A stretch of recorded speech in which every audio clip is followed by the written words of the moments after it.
All right, well, good morning, class. It's a pleasure to be here with you today. I'm your video instructor, Mr. Chris Miko. Why don't y'all say it with me? Mr. Chris Miko. Good. It's great to be here today. We are going to be talking a little bit about science. And the topic we're covering is going to be the living Earth, earthquakes and volcanoes. So we had some questions submitted by students on the topic of the living Earth.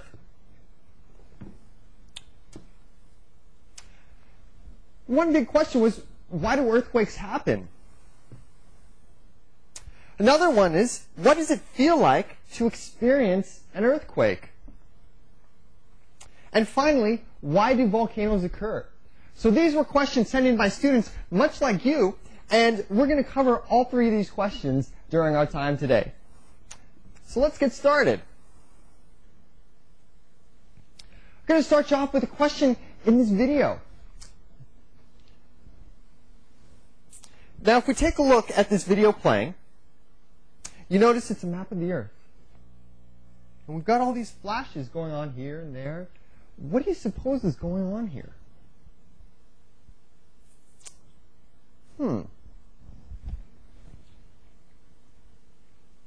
Now, in that video, with those flashes all over the Earth, what do you think is going on? Do you think it's the number of traffic accidents in cities across the world over the past 10 years? Do you think it's B, earthquakes happening around the world in the past 10 years?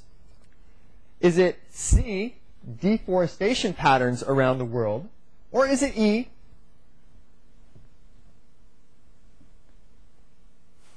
areas most prone to guerrilla poaching? We're going to give you 45 seconds to discuss this with your classmates, and we will take an answer in just a moment.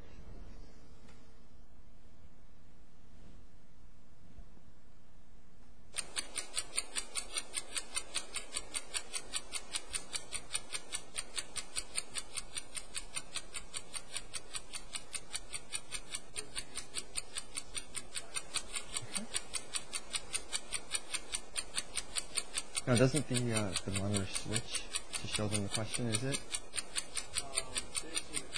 Okay.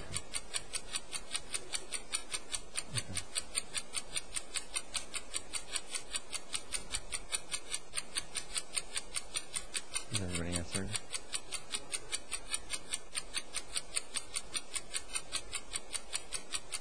If everybody answers, you can just hit the buzzer. Okay. All right, I see that we have a student response in TCV Class 5B. Can you please step to the microphone and tell us what you think the answer is?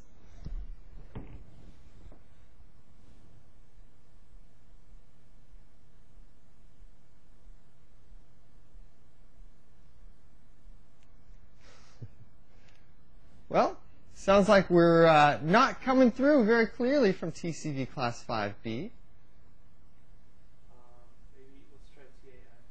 Let's go to classroom TAI 5A. Can I please have a student there step to the microphone and tell us what you think?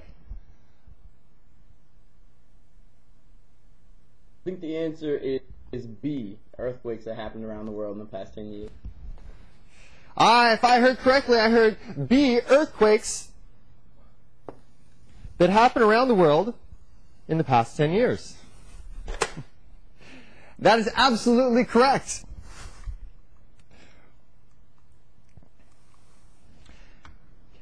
That just shows you how much activity there is going on over the course of time. Earthquakes are happening all the time, all across the Earth. These are common natural events. Now, actually, since I started speaking just 3 minutes ago, there have been 6 earthquakes that have happened somewhere in the world. Speaking of earthquakes, we had a recent earthquake in Haiti that was absolutely enormous. And here is a video that is going to show you a little bit about the Haiti earthquake. Be unfolding right now in Haiti, hit today by a powerful earthquake. It was a magnitude 7, possibly the strongest quake ever to hit that region, and it was quickly followed by a number of aftershocks. Tsunami watches were posted for Haiti, the Dominican Republic, Cuba, and the Bahamas. More than 9 million people live in Haiti, and there are reports that some buildings have collapsed. Raymond Alcide Joseph is Haiti's ambassador to the United States. He joins us on the phone. Mr. Ambassador. So that earthquake occurred in the capital city of Port-au-Prince in Haiti. It was a 7.1 magnitude on the seismic scale, which was read by a seismometer. And the island nation of Haiti is in the Atlantic Ocean, just off the coast of Cuba and Florida in the southeastern United States. This brings us to our first vocabulary term, and that is epicenter. I want everybody to say it with me, epicenter. Good. Now, epicenter is basically the term used for where that earthquake hits the strongest. And then from there, the seismic waves extend out from that epicenter. So like I said, the epicenter of the Haiti earthquake was under the capital city of Port-au-Prince. And our second vocabulary term, you've already heard me use this today, is seismic scale. Everyone say, seismic scale. Good. And seismic scale is what helps us determine how strong an earthquake is. Depending on the strength of it, we will rate it on the seismic scale. That Port-au-Prince earthquake was about a 7. And actually, I was just here in Southern California. We had an earthquake about 3 hours ago that was down here. It was a minor earthquake at a 3.7 on the seismic scale. Getting back to your original questions. What does it feel like to experience an earthquake? And like I said, just a few hours ago, I was in an earthquake here in Los Angeles in Southern California. It was a very minor quake. We just trembled a little bit. But in a major shake, you can see what it's like to be and experience a major earthquake here in this video.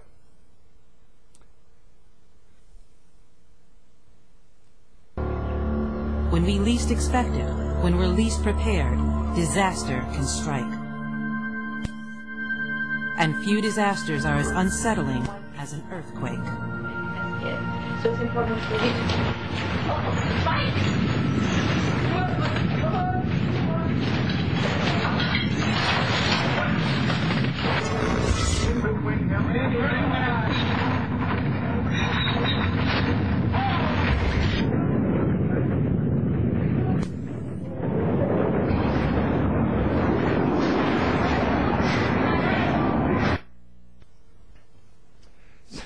So I hope that gave you a little bit of a sense of what it's like to actually experience a major earthquake. I myself have experienced a major earthquake in my lifetime, and I wouldn't want to experience another one.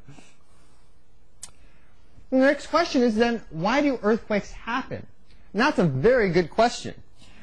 We have this concept called tectonic plates. And those tectonic plates on the Earth are shifting and moving and causing the crust of the Earth that we stand on to bump into each other and shake.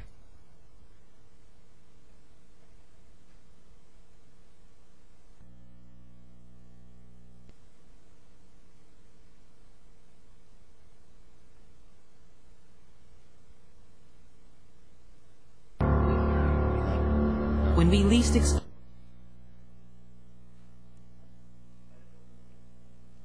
I think that it's all right to mix up the slide. Anyways, let's keep going. Tectonic plates brings us to our next vocabulary term, which is tectonic plates. So everybody say it with me. Tectonic plates. Good. Now the tectonic plates is what I was describing. You see, we have the crust of the Earth here, the outer layer of the Earth, and that is broken up into many tectonic plates. And you can see